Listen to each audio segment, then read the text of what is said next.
Hello everyone. So today we will do the analysis of the 13th November Hindu. ठीक है, we will start with this. तो देखिए इस पे first page पे क्या है कि COP26 के बारे में हमें पढ़ना है. ठीक है, COP26 जो कि अभी ग्लासगो स्कॉटलैंड में हुआ है. इसका अगला सेशन जो है इजिप्ट और UAE में होगा. ठीक है, यहाँ हमें स्टेट असेंबली इलेक्शंस के बारे में पढ़ना है कि स्टेट असेंबली इलेक्शंस कैसे होते हैं, कैटल की स्मगलिंग कैसे होती है, और पैडी का हार्वेस्टिंग सीज़न क्या है, स्टबल बर्निंग क्या है. ठीक है, और फिर एक रिपोर्ट के तहत मतलब जो कि ICRIER एंड LIRNE एशिया, ये मतलब दो एक थिंक टैंक्स कंपनीज़ हैं जिन्होंने ये पता लगाया है कि कोरोना के टाइम में, पैंडमिक के टाइम में आधे से ज़्यादा लोगों को एजुकेशन नहीं मिली. ठीक है, और मतलब जो एवरीथिंग जो डेटा जो था वो बहुत ही ख़राब निकला है. ठीक है, low access to devices, poor internet, poor connectivity, no homework, low resources वालों को तो कुछ भी नहीं मिला है. ठीक है, तो ये इनका बुरा हाल था. अब डेटा याद करना मुश्किल है बट थोड़ा आइडिया होना चाहिए कि पैंडमिक के टाइम में एजुकेशन एक्सेस जो था वो बहुत ही कम रहा था.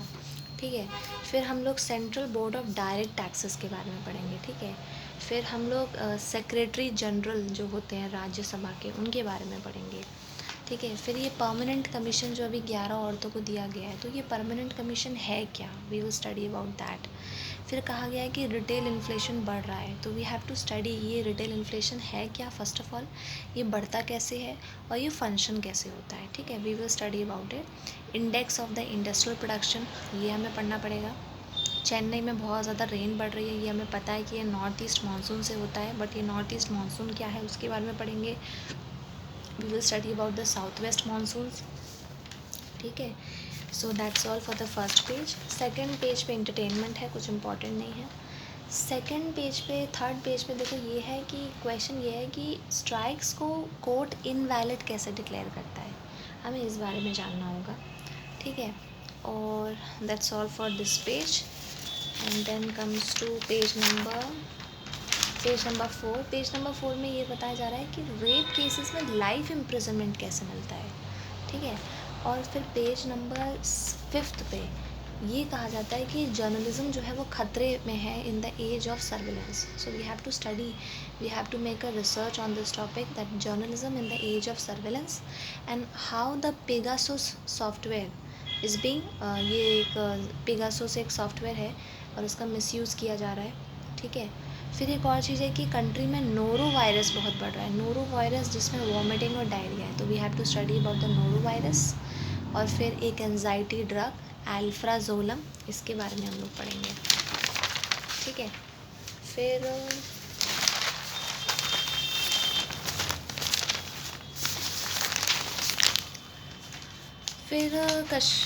फिर पेज नंबर 6 पे आ जाते हैं. पेज नंबर 6 में हमें नेहरू के बारे में पढ़ना है कि नेहरू की सोच क्या थी, उनके कॉन्ट्रीब्यूशंस क्या थे, है ना. फिर गांधी जी का, पटेल जी का, अम्बेडकर जी का, उनकी सोचें, उनकी आइडियोलॉजीज़, उनके कॉन्ट्रीब्यूशंस, उनके efforts. We will study about this 4 leaders thoroughly. ठीक है, और फिर नेहरू जी की इंडियन नॉन अलाइनमेंट पॉलिसी. ठीक है, we will study about the fascist and the fascist, socialist, racist, ये सब होते हैं. ठीक है ना. और गांधी जी ने हमेशा से कहा कि पावर पॉलिटिक्स से दूर रहो and the one world that free India will work, है ना. इनके बारे में हमें पढ़ना है. और फिर यहाँ ब्रिक्स और सार्क, इनके बारे में भी will study. Nehru idealism, Gandhi ji policy, contribution of Nehru ji to the international relations, 1 सितंबर the day of non alignment. ठीक है, ब्रिक्स और सार्क के बारे में थोड़ा और पढ़ेंगे. ठीक है, फिर